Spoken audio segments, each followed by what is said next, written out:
deadly riots over the government's plan to avoid defaulting on its loans. Is that the unemployment keeps rising, and it has to keep rising just because you have an excess supply of goods, which is this is all borrowed money that our and that debt is owed by banks in other countries. Still over wires. M-O-N-E-Y, in the form of a convenient personal filter cigarette that delivers the taste, and 45 malt liquor. Are you hot? Quite some time ago, by a second, America is sponsoring I first learned it from my grandmother. Now, my grandmother was a wonderful person.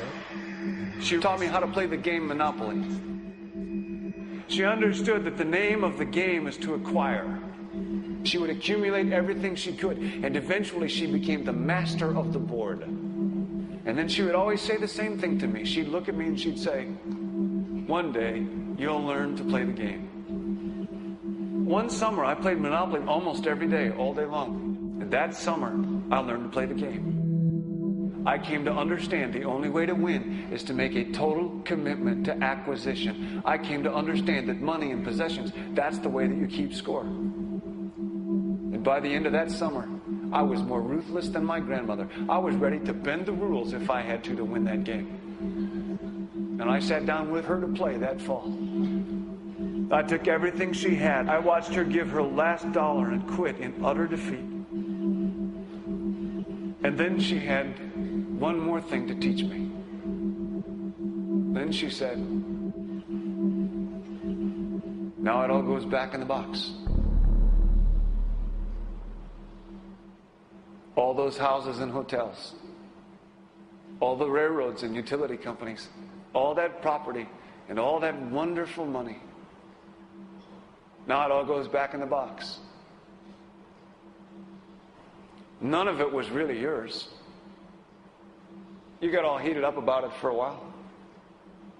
But it was around a long time before you sat down at the board. And it will be here after you're gone. Players come and players go. Houses and cars, titles and clothes, even your body. Because the fact is that everything I clutch and consume and hoard is going to go back in the box, and I'm going to lose it all.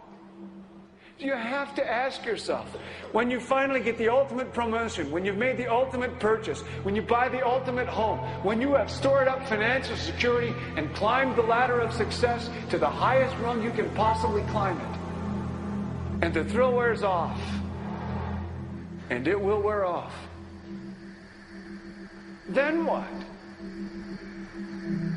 How far do you have to walk down that road before you see where it leads?